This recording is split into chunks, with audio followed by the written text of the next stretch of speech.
Bonjour bandeko nanga. Nazalaka mingi na habitude te ya koya kolobaka na ba réseaux sociaux. Surtout nalinga ko répondre te na bandeko mingi o batambolaka na kombo nanga o bokoma koloka Jean Thibaut Chibwabwa lelo boye. Jean Thibaut Chibwabwa asali boye. Naza pembeni na lac malgré na hiver. Nazo na mo fraîcheur pour nazo ba téléphone eleki. Et par respect pour na bandeko oyo bazo mitungisa po nanga, je me dois comme maman ba éclaircissement. L'émission va venir. D'ici plus tard lobby émission kodima. Nalingi mokili ba vérité. Nalingi mokili o bazo juger nga ba juger nga sur ba base la vérité et non sur base ya makamba oki na ngambo moko boye ba oki ngambo mosusu te. Je suis choqué tango na mona batu mosusu oyo j'étais très touché. Famille moko aux États-Unis tilelo. Papa pasteur a pekisa bango bokota la chaîne musute ka RDC. Mais il est arrivé un jour babandi ko ka babuzoba. La femme m'a appelé, la sœur. Papa, na yo mutochela ka motema. Mais n'a répondu à raté. Mais il est temps que le monde sache où est la vérité. Et j'ai décidé de parler. Beaucoup de passions à la kayanga. Niveau na bomba kabango ba mabe na bango ba salaka. En passant, boyebaki tous qui sont là. N'habite ce boyebaka Fanny Katalea peut-être hier a yebana comme moi mouké. Mais a sali comme on est RDC. Daniel Lebika, ce n'est pas Chena Liboso a sali RDC. A sali Makambunae, tango aleki na RDC. Bob Mollet, mon fils, tous.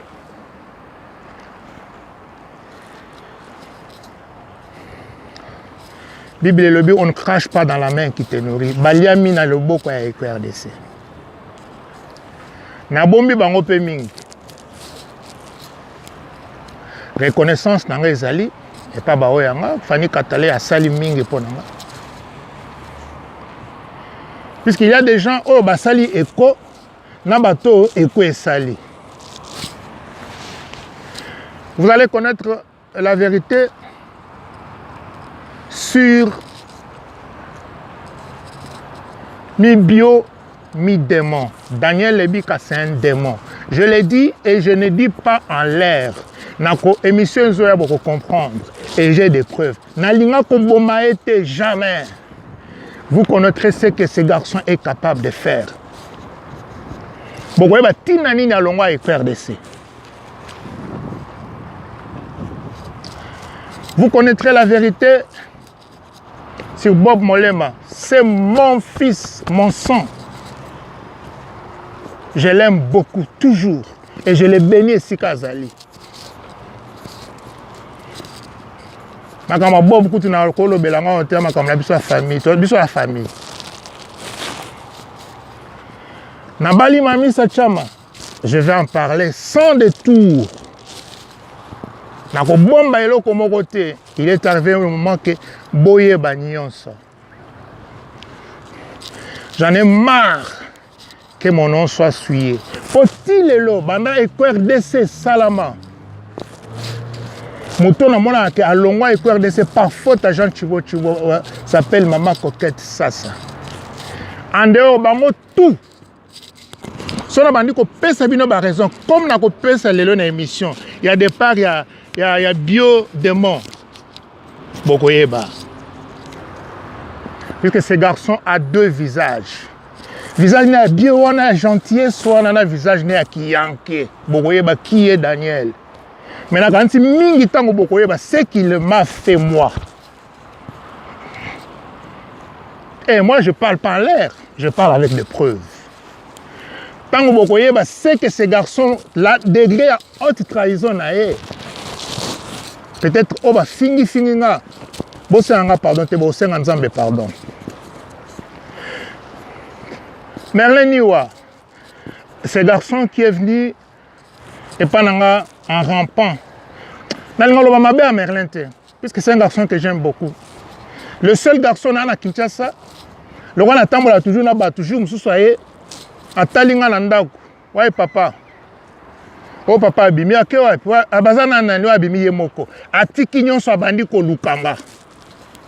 Mais aujourd'hui, il est manipulé par une femme qui est aux États-Unis, en Californie. Si tu n'as pas bio, ils ne font rien, ils ne font que du gens chibo. Bokoye baba vérité. Et dans la femme qui est à Lausanne, Oyo Azali Sima. Je suis au courant de tout. Makambo belé na ngalobate. Mais na bae pe na lembi na mutu le loba ka Jean chibo ba sali boye mais bokoye ba finalement qui est démon. Ma faute à moi est que j'ai été trop gentil, trop familier na bandekoana. Ils viennent là, le roi ba soso. Ils n'ont rien apporté dans le RDC. Bien sûr, Moussala na bango. Mais Moussala nini, c'est moi qui faisais tout. Kende émission boye, okoloba boye, sala boye.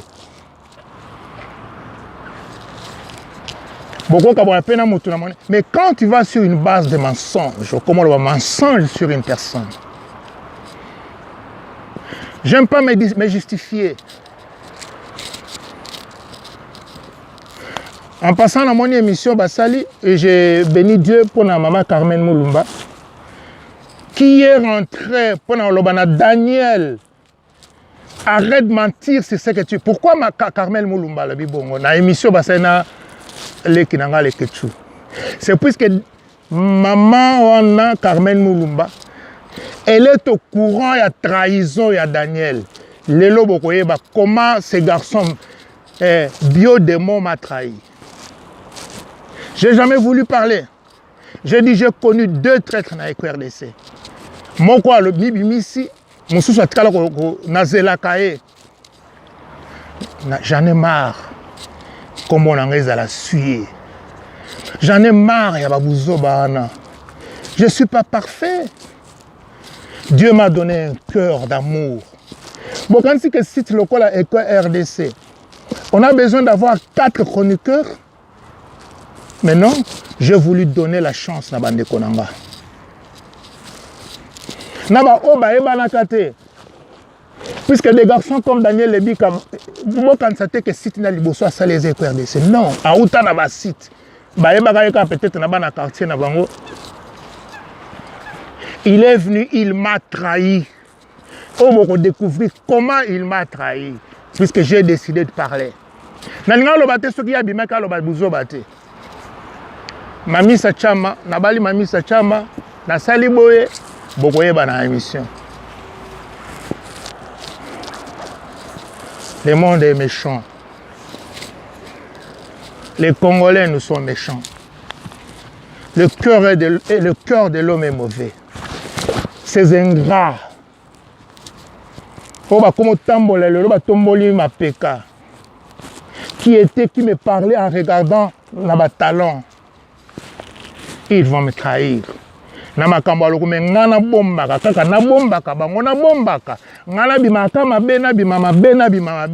moment est venu boyeba. Pour mes enfants, je dois le faire. Pour mes vrais amis, je dois le faire. J'ai décidé, Yakobi ça va la vérité. J'ai des enfants. On adopte. J'ai une fille à moi, 1000 baguettes, qui est en Allemagne. Nathalie Kenabi, mais ma fille, elle pense quoi de tout ça? J'ai ma maman qui est en Autriche. Maman Botangaïté, maman et fille, elle est en Autriche. Na tuna ka balobaka ni ta ba mona ba makambo. Kolandaka émission, ba émission ebele. Leki nanga tendresse dibinga finga ka ba finga 3 émissions par jour. Mais nani ayebi ke leki nanga na vanda na ndako makambo na ba finga fe eleka azu téléphone abenganga. Yaya bonjour. Nabi yaya. Ah bonjour. Natala numéro de tendresse. Nalobane ka likamoko yo na obendo matoi. Aseki.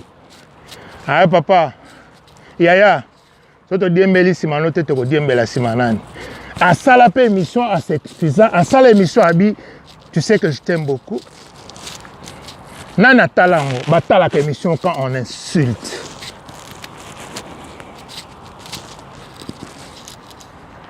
Quand on m'insulte, je suis serviteur de Dieu. YouTube, c'est pas ma vie. Je suis ingénieur de formation. Ici, on a vu le neuf. Ici, là, à 30 minutes ici, là, on a sali école d'ingénieur. École d'ingénieur de Lausanne. Diplômé de l'école d'ingénieur de Lausanne. Ce n'est pas un moutounion, soit il y a un marche-pied. Moi, je suis en Californie. Je suis qui manipule les gens. Moi, je suis en Lausanne. Toi qui es derrière site Nabino, il y a bio-démon. J'ai décidé de parler. Et croyez-moi, je vais parler. Il est temps que mon kilé ba. Pas quoi l'inga poto trop. Na mombi bango pe trop. Oh non, un boss ne doit pas parler. Oh, un boss ne doit pas réagir.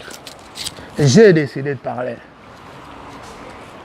Mingi bozui vie si ma eko RDC. Nana yeba ibino. Nani ayeba kibino.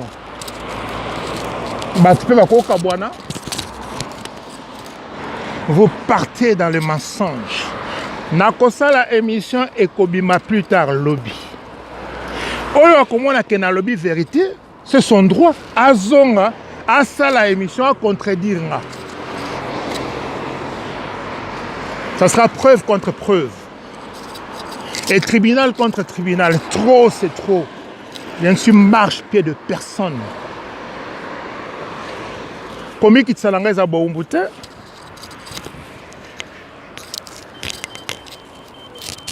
Non, ces gens qui vont dire que nga Nzambalimis. Vous connaîtrez la vérité. La vérité vous affranchira. Au mien, Bande Kolanga, c'est la émission Zobima.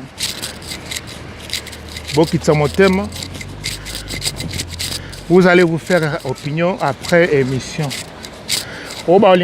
Puisque je suis tellement malin après ce qui m'est arrivé. Makambo tout d'accord. Pourquoi Daniel c'est un traître n'a raison.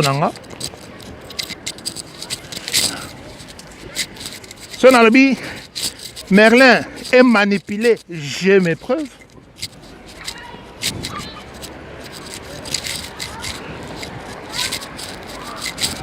Ils vous feront la guerre, mais ils ne vous vaincront pas. Trop, c'est trop. Trop, c'est trop. Le moment est venu que petit à petit le monde est bandé. Épée Sabatouba. Vous voyez pourquoi Bissonnet toi Ali? Les gens se sont dit ah Topotakaye à l'obarate, Topotakaye répondre à raté. Pardon. Moutoumouko il a un conseil était au nom tais-toi. Garde silence. Garde silence, on va place mes mélingas.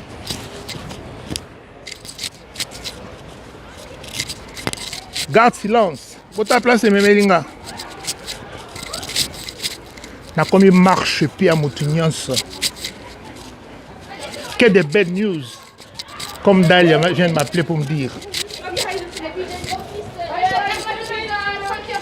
Je vais parler. Ne soyez pas pressés.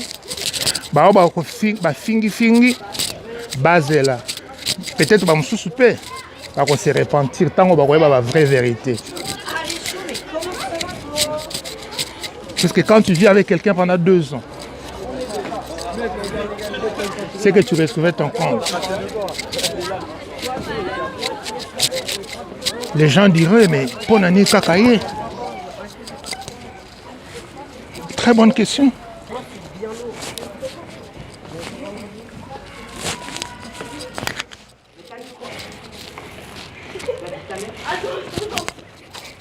Maintenant, il faut que ça finisse. Et désormais, je vais répondre coup par coup. Ce qui est OK au salut, au lobby, qui est vrai, OK. Pas de problème. Mais ce qui est possible. Vous faites tout pour tourner tout à votre avantage. Jean Chibo Chibo Abimamabe.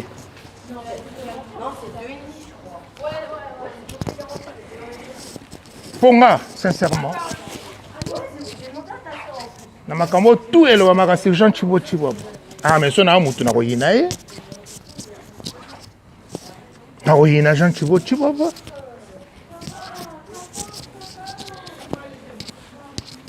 Nana koyeba ke mutu avandi boyo on te paye quel est ton salaire? Ton salaire ça OK, je les relève de 50%.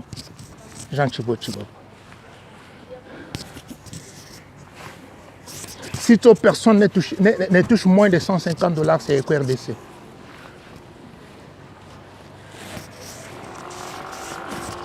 Si tout journaliste a une obligation de lucrater, d'inviter des émissions, c'est EcoRDC. Pour nous lucrer la cambango nyos. On a Fanny Katalé.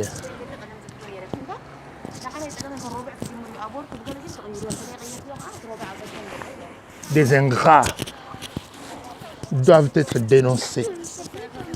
Il est temps que les ingrats soient dénoncés. Il est temps que les gens sachent enfin la vérité. C'est pour mon bien aussi. Je dois vider mon sac.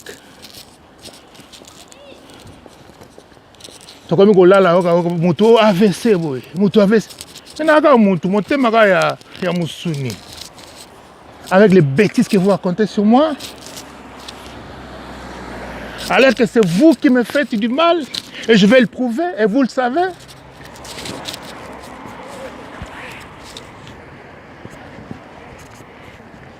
Des fois, vous êtes manipulé.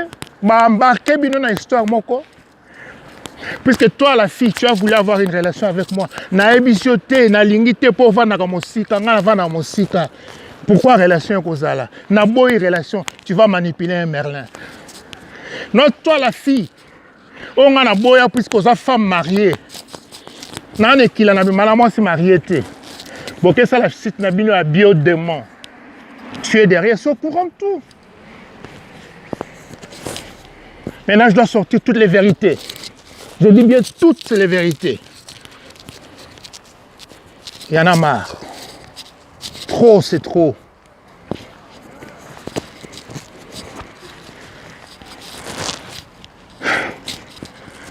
Embrasé top modèle, la femme du patron, tu as le droit de savoir. Mon frère et ami, Cyril, na maman nanga Tabou, Fatou, na Dallas, vous avez le droit de savoir. Dalia, tu as le droit de savoir.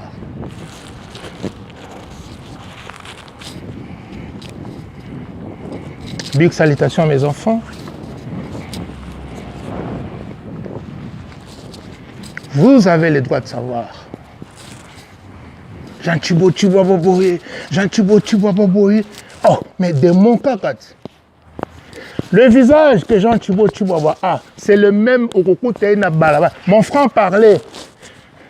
Et l'obéli n'angane au bon mangana, et bien en vérité, et bien en bas de tonga batute. Sowe au tonga mutepa nanga. Boyebi, il y a un monde à Eve Sabino. Bato basa basa repa nanga. Batina nanga ba voice ter. So ba moni balimba tonga ba kobenga nga habité tsala nga voice. Puisque so yebi singa ke Marcia Mwaka za boy. Na kozo voice na ona tindeli Marcia Mwaka. Je ne suis pas un hypocrite. L'émission va venir, vous allez suivre. Olimbisanga, Koloba, je vide un peu mon sac. Puisque trop, c'est trop.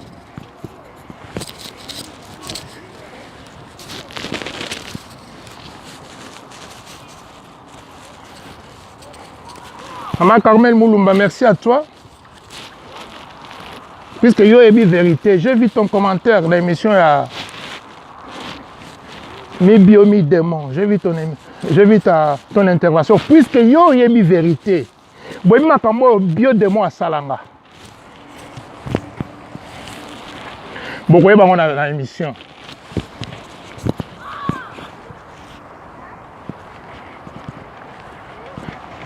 Je ne vais plus laisser passer quoi que ce soit.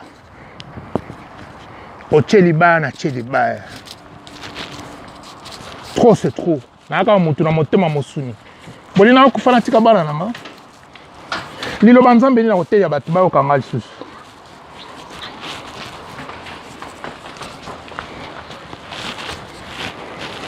Libanda na Yesu. Bomo ezate.